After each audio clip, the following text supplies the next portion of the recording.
And there's comes a point when you cross that threshold from academia to artistry. And I think that's where we're going here, right? Yeah, that's kind of the end. So we're building the road to there, but the end result is becoming the artist. Yeah. Right. Right. Because just because you're paid to do what you do doesn't make you a professional.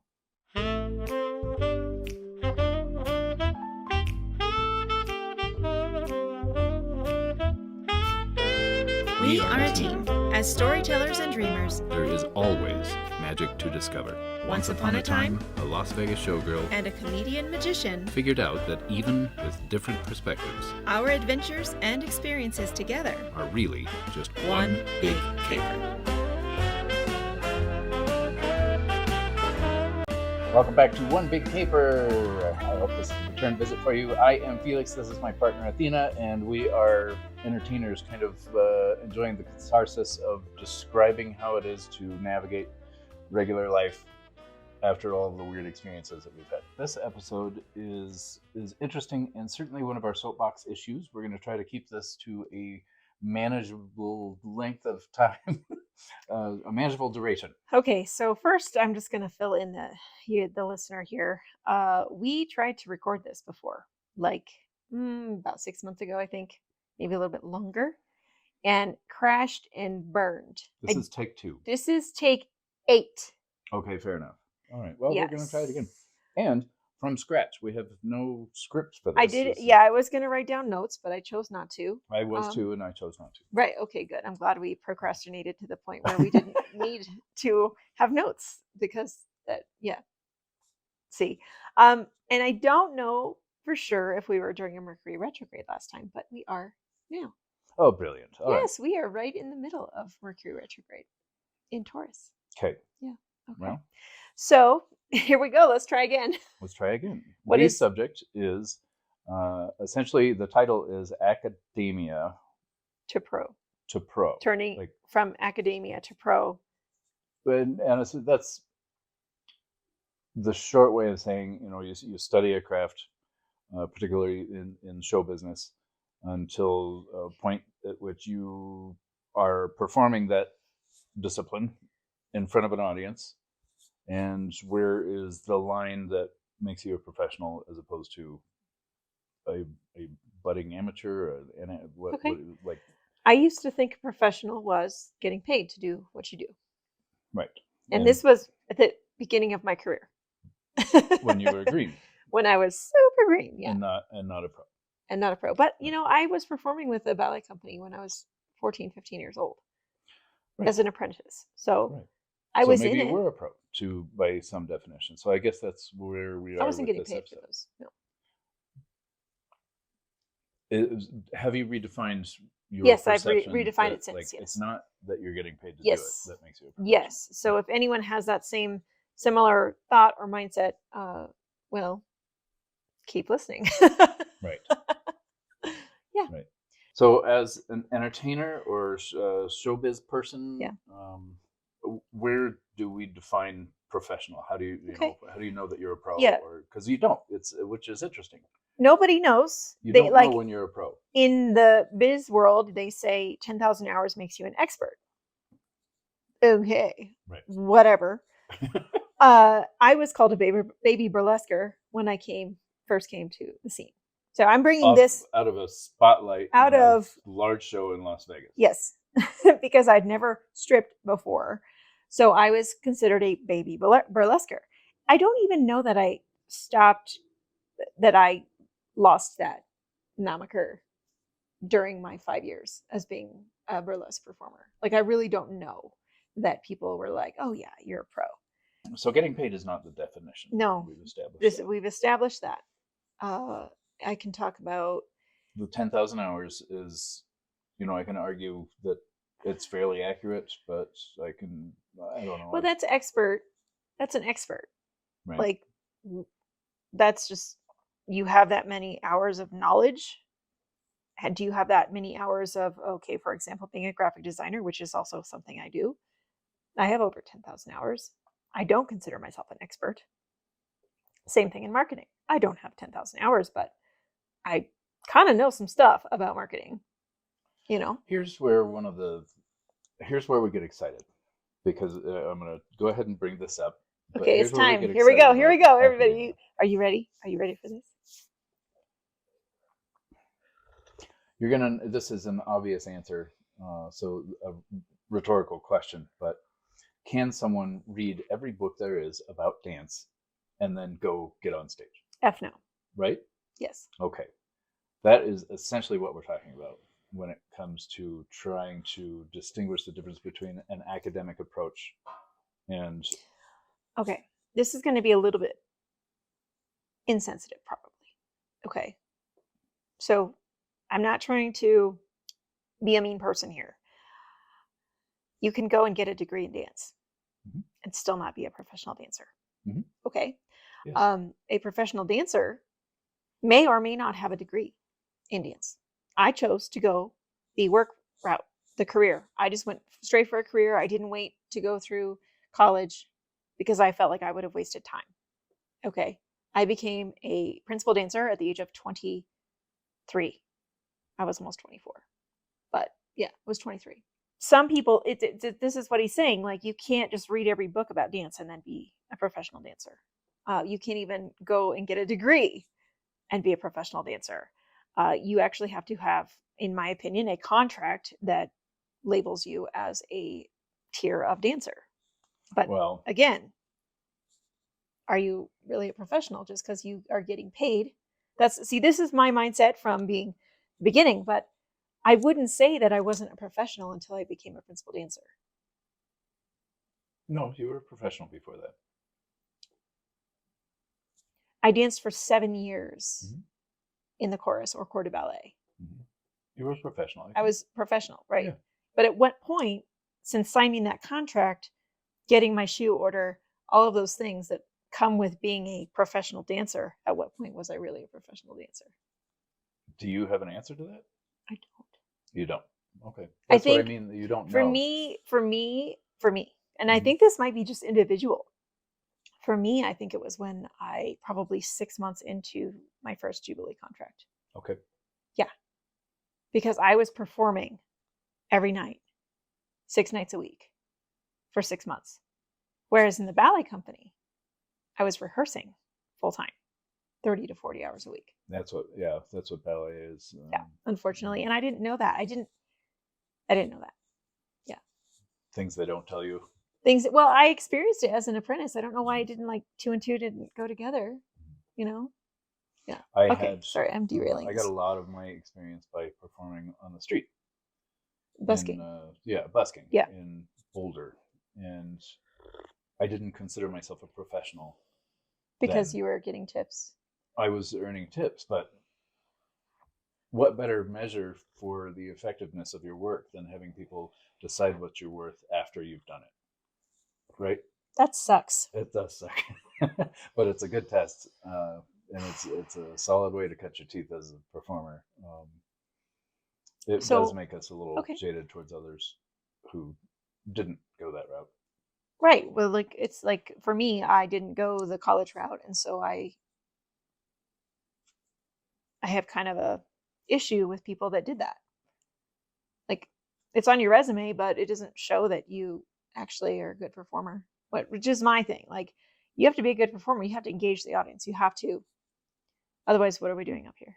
So at what point did you decide or think, I'm a professional now? I don't know. You don't know either? No. Yeah.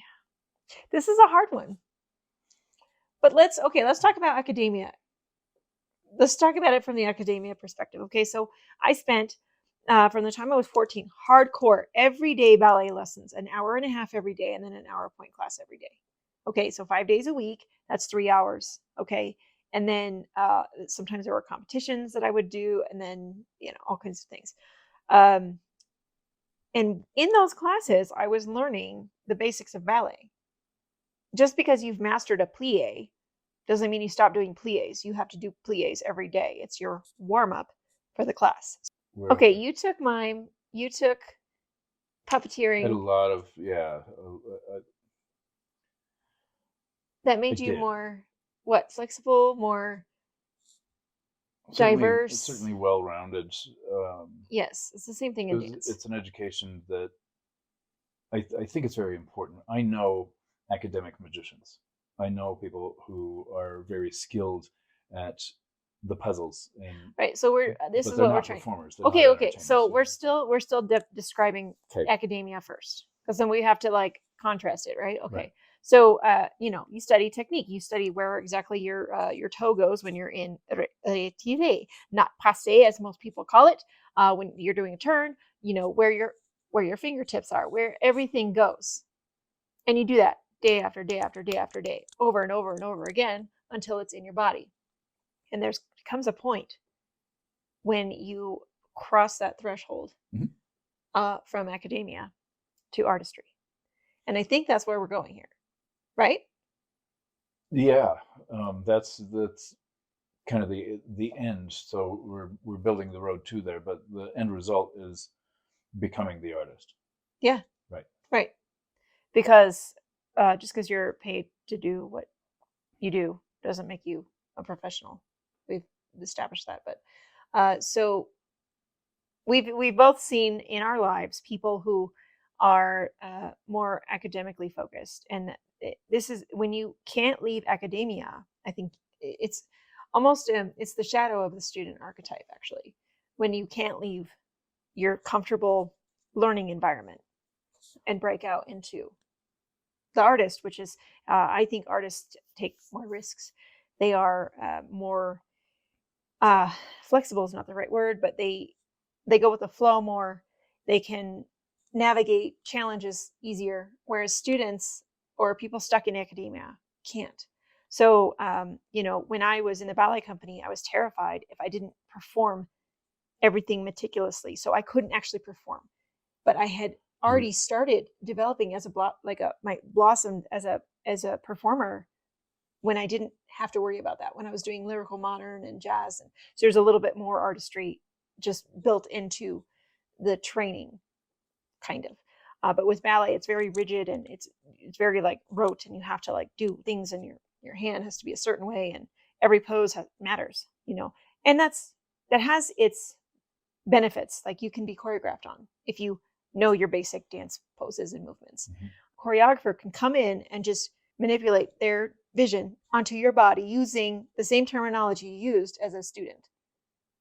But then it's your job as the artist to take it. To make it an individual expression. Yes. Yeah. Yay. I think difficult. we found it. I think, okay. Well, I'm excited about this. This is because we were struggling so hard with that's this. art to artist. I don't know if that's academic to pro. You can be a pro in most disciplines and still not achieve artist. True. This is true. Okay. I said it earlier with regard to dancing, but can you read all the books about comedy and then be a comedian? The answer is yeah. I know one such person, and I'm certain that that person is not completely unique, but I know that person does a stand-up set. However, I have my criticisms of that set. I don't think fame is in this person's future, and that's not necessarily what we're all after. But there's no artistry, there's no heart, there's no soul to the work. It's a formulaic approach to delivering an art form. Okay, and so musicians are like that. So you're naming art forms. Yeah. Right. So take a pianist. You can be a very academic, technically perfect pianist. There comes some magical moment when the person develops a relationship with their instrument and it becomes a part of them. Yes. And then all of a sudden, then artistry flows. Yes. Right. Okay. So we're talking about going from academia to pro in art forms, because we can't really say that you could be a business analyst and you're not a business analyst, professional business analyst, until what? I think there can be an art to it. Okay, this is true. I picked a bad example. Okay, how about an accountant? I think there could be an art to it. I think that there could be like, not that a calculator is going to be an extension of one's being, but I think anything can be elevated to an art form. Okay, I totally agree with this, and this is why we need to bring art back to our schools so that our children can be building those art skills, those creativity skills. Because, like, I am one of my newest things that I'm doing as a graphic designer is social media management. Mhm. I can make killer graphics, Mhm. but yeah, that's great. However, now I have to get into the analytics side and dig into numbers and figure out, how those numbers inform my choices for graphics and captions and all of that stuff. So yes, it's it's getting into a newish thing for me, and I don't feel like a professional yet, even though I am getting paid to do it. But there is going to come a time, like you said, where you become part of that machine or the piano, like you said. You become part of it becomes and an you're in a extension of flow. your- And I think that's where we were talking about in our last attempt to record. We were talking about the X Factor. Right. Right. And I think, bottom line, it's just you allowing spirit or source or God or whatever you believe, that energy that animates living things, to flow through you. And you kind of let your free will just go and allow. I know this sounds scary probably to some people who are like, what? But that's what I did on stage. I just go with the flow. I don't, like, of course my body has to do the movements, but there's something that's like from deep and it comes out, and it's energy. It's like, it's pure love, probably. It's energy that's coming out through me, and it's for the audience. It's in service of entertaining an audience. So but not everybody goes there because they are so stuck in, like, I have to do this perfectly. And that, I think, was my biggest problem as a ballerina. I was afraid That's I the didn't academic execute that triple approach. pirouette, or my foot wasn't pointed enough. And it's a very academic approach. And I think that a lot of, at least this ballet company I was part of, they were so focused on technique and flawlessness that they couldn't get the dancers as a company to break the fourth wall and to actually entertain an audience. Yeah, with sleight of hand, if you're not technically perfect, you're giving away secrets. And that's a problem. And that's a bad thing. Yes, that's a big problem. So that's without acknowledgement at all of how entertaining something is. You want to get to a point that you're not giving away secrets. Okay. And then you want to introduce some kind of storyline that gives meaning to why is somebody selecting a card and putting it back and that kind of thing. And that becomes very technical because now you are memorizing scripts. And Okay. There's still no heart or soul to what's going on here. Okay. And I can tell you that magicians don't take this criticism well. When you recognize that everything they're doing is robotic and canned, but they have to start there. Right. So then how do we get from there? It has to become an extension. You have to have this library of knowledge so that you can improvise. You have to, we call it jazz in magic. Can you jazz? That's a big test. Can you do a half-hour set if I hand you a deck of cards out of this drawer over here? And be entertaining and charming and all of the things. That's a big measure, and that's a big hurdle. And it takes maybe 10,000 hours to get there. Huh. Yeah. That's interesting. Fascinating. I think one of the most important things that we kind of settled on together in the course of having this discussion was essentially what can equate to the it factor, and what, like, the judges are looking for on the talent shows on TV. Mm-hmm. Either they're looking for this or they learn to look for this.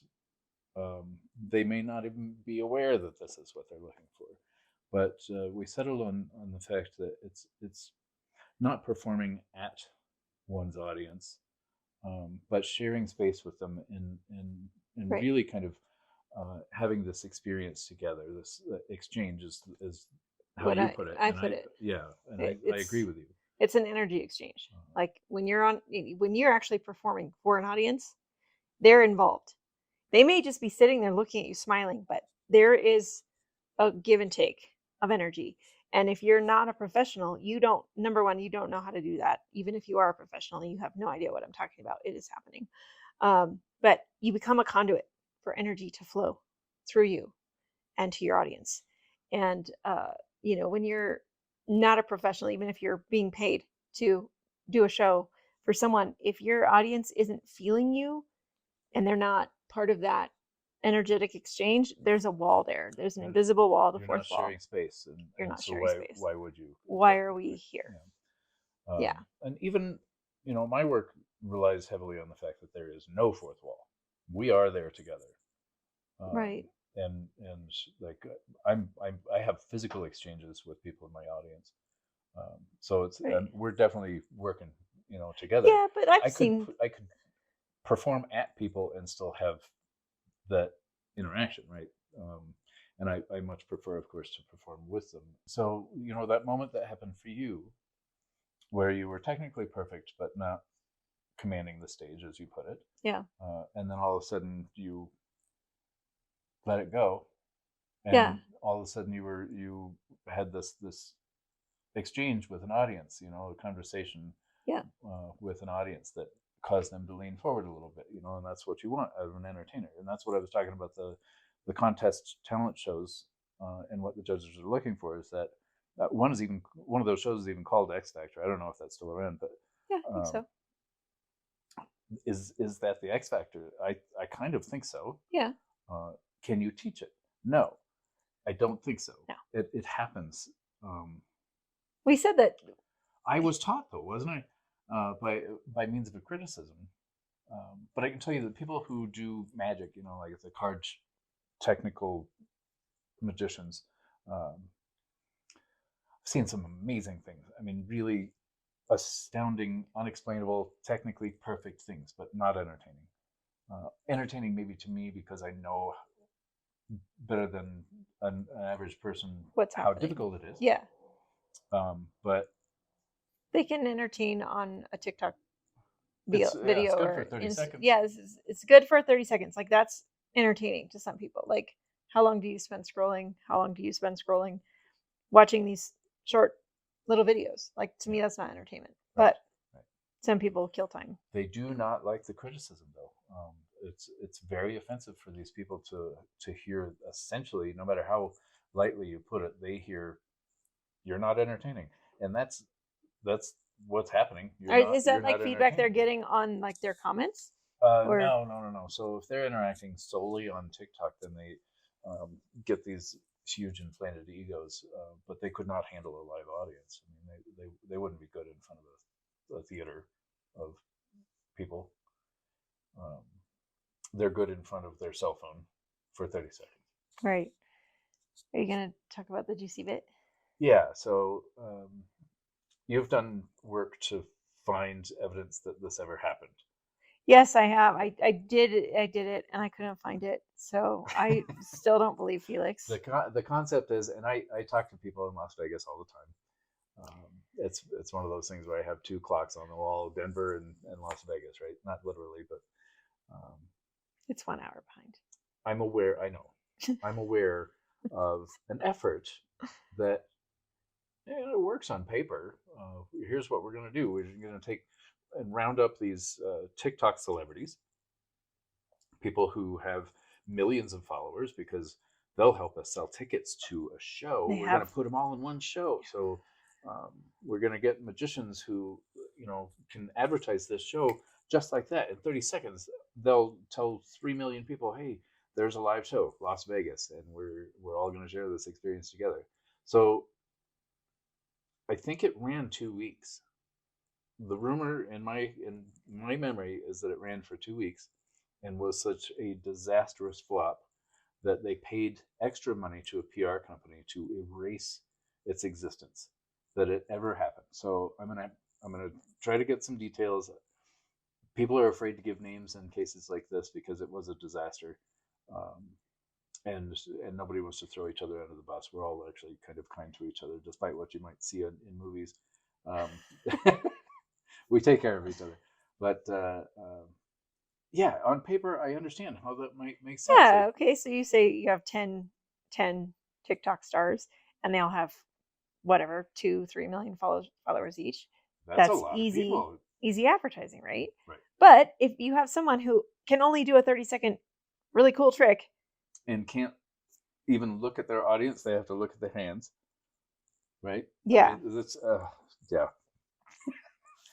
What makes an amateur? What makes a professional? Or academia? What is someone who is stuck in academia who cannot get out of their little box, that safe box that they have created for themselves, versus a professional?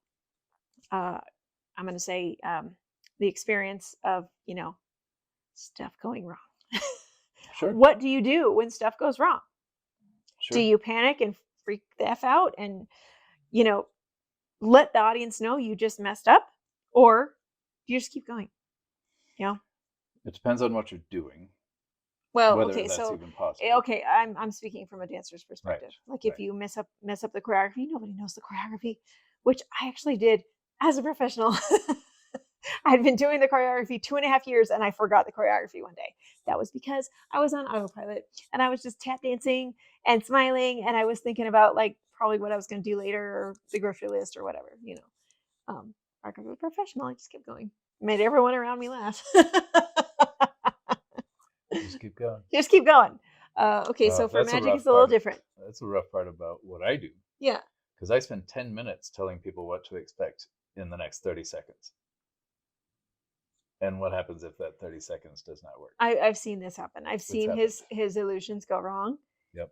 And it's just like, I know what happened. I know what went wrong. And I know why it didn't work. And the audience is just like, what just happened? They're kind of confused. You can't fix that. You just can't. You just got to keep going. Yeah. You can't. I'm still dancing. You're just still dancing. Yeah. So that's like one of the things. Okay. What else? What else is the mark of a professional in the arts? How easy are you to work with from well before the event until after like. Okay. So the mark of a professional is being pleasant and easy to work with from before the contract is signed until after the event. Okay. Yeah. And even through follow-ups. Even with your green M&Ms in the dressing room? Well, yeah. Actually, it was no brown ones. It was no it brown was Van ones. Halen, yeah. Gotcha. Yeah. I knew it was Eddie Van Halen. Yeah. That was previous episode. Look that up. But, oh wait, no. It was David Lee Roth. Is he part of Van Halen? Yeah. He is? Yeah. Okay. It was David Lee Roth, and they didn't want any brown M&Ms in their bowl of M&Ms in the dressing room. There was a reason. So, professionalism and pro are kind of one and the same. I mean, to be a pro, you have to have the professionalism, right? Yes. So my friend Michael is a professional in the music industry. Oh, yes. That was really upsetting.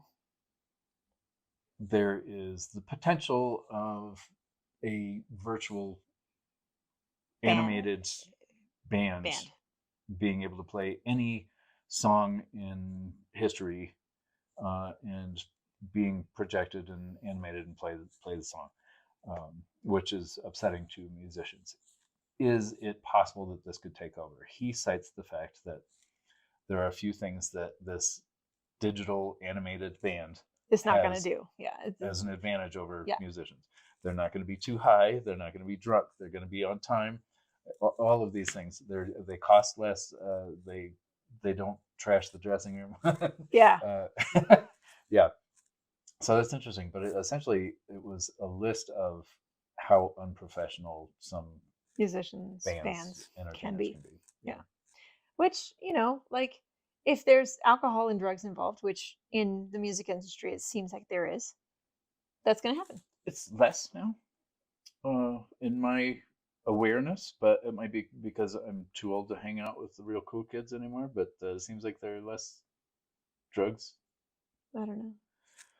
I don't know. I don't know any musicians these days. I only know through this guy here and his connections. But I mean, like we did our episode on professionalism. Mm-hmm. We did that. Right. Like, you can learn those things and you can embody those things. That That still can be does an not make academic. you right. It's still an academic approach to an art form. And so, yeah, I even then, even if you check off the boxes, you're not smelly, you don't, you follow the etiquette, you show up on time, you're a pleasure to work with, all those things. It still does not make you a professional unless I think you breach that line of academic to artist. It's not even a leap. It's literally like a nudge. It's just like a I can feel it in my body when it like times where it felt like it was a struggle. Like, if I'm sure you've had times in your life where you were struggling to make something happen, or you wanted something to happen so bad. You wanted to win a competition or promotion or whatever, and you're like pushing. How can I manipulate this? How can I? And you're just like so like contracted and compact, and your energy is like, gee. And then you finally just give up, and you're like, F it all, and you let go, and that's when it happens. That's exactly what happened for me. It's like relationships. When I became, I don't think relationships should be like that, honestly. Well, So there's that. we often talk about how when you're looking real hard for Oh, okay. So that's not the relationships then. That's looking for a relationship. Right. Okay, so you're looking for the perfect someone. And yes, you're dating, you're doing all the apps, you're doing all the things you should to date, and you're just so like caught on like, I don't have a boyfriend or a girlfriend yet. I don't have a mate. And you're so stuck there. You're going to stay stuck there forever until you decide. Like they say, Jesus takes the wheel, give up, let go, let God, whatever they say, until you become the conduit where that thing can flow through to you. It's not going to happen. I didn't become a principal because I manipulated the whole situation. I became a principal because I finally let go and I said, fine, if they're not going to make me a principal, I'm leaving. And they made me a principal. But it's a thing. Like, maybe they can sense that force, like you're trying to force it to happen. The universe knows. And that's working against you. The universe knows. Okay. If you ever seen The Secret, the law of attraction, studied any of this, then anytime you are focusing on what you don't have or what's not happening or whatever, you're staying in that vibration of it instead of the vibration of it coming to you. So to me, it's the same thing as a performer.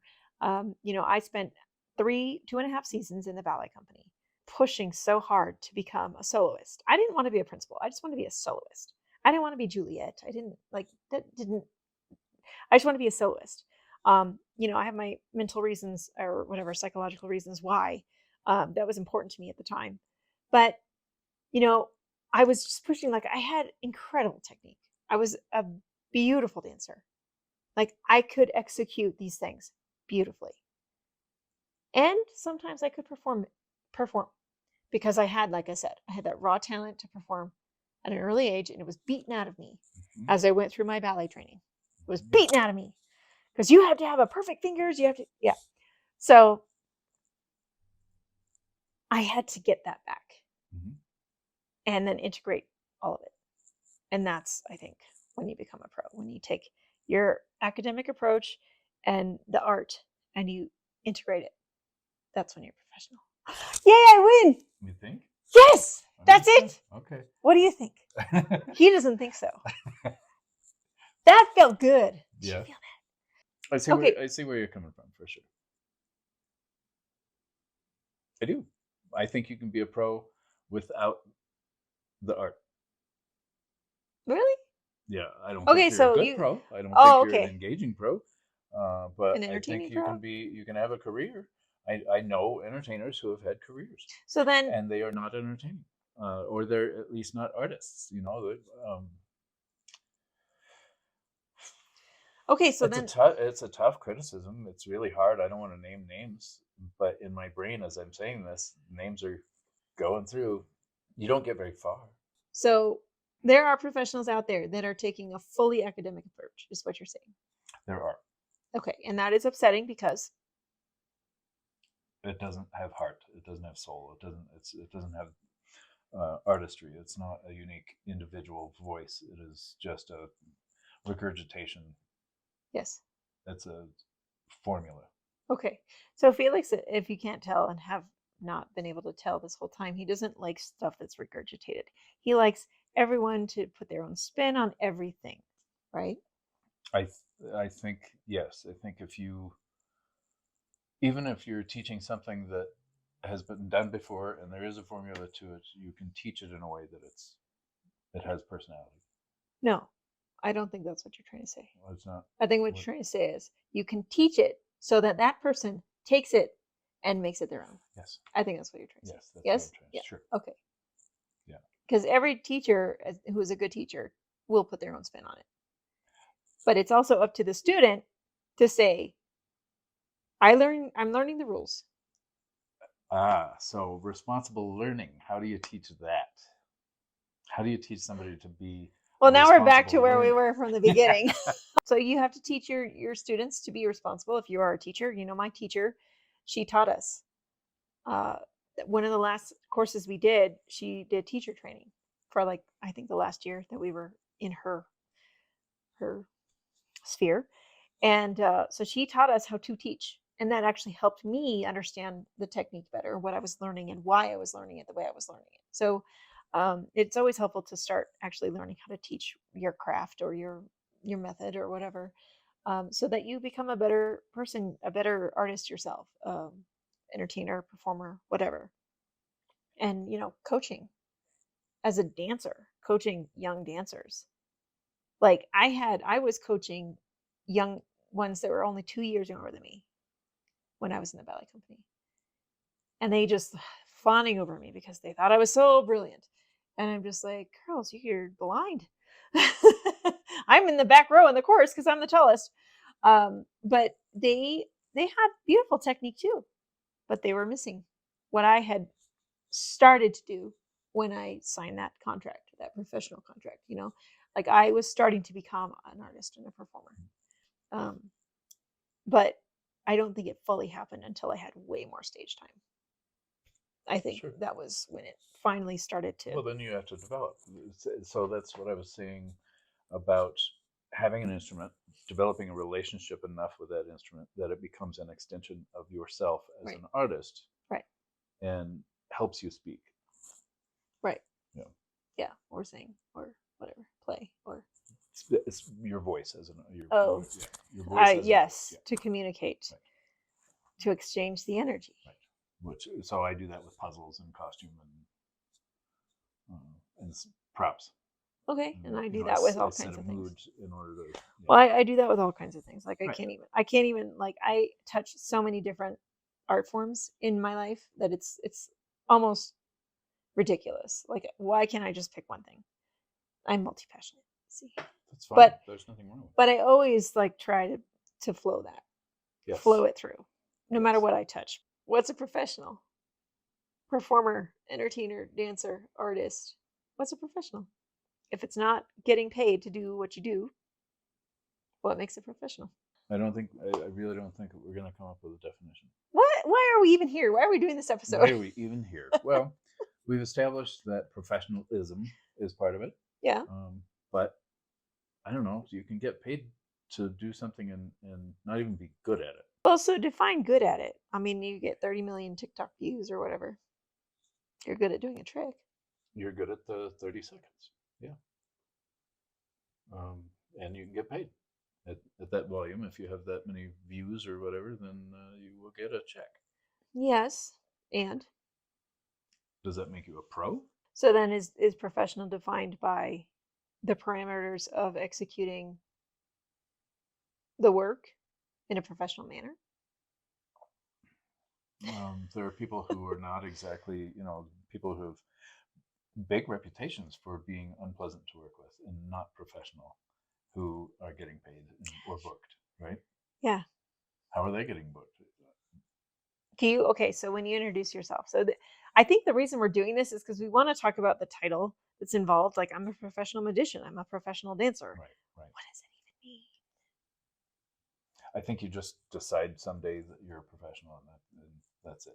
You have to stay committed to the bit, but if you're a pro or you say you're a pro, then okay. But so the people that you're talking about that can execute sleight of hand, cool card tricks, all that, but cannot perform and engage an audience.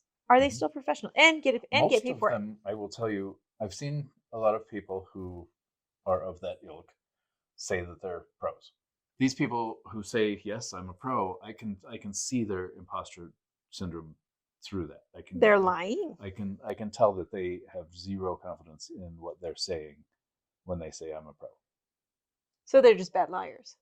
They're bad liars. Well, I'm also trained to read that sort of thing, but Okay.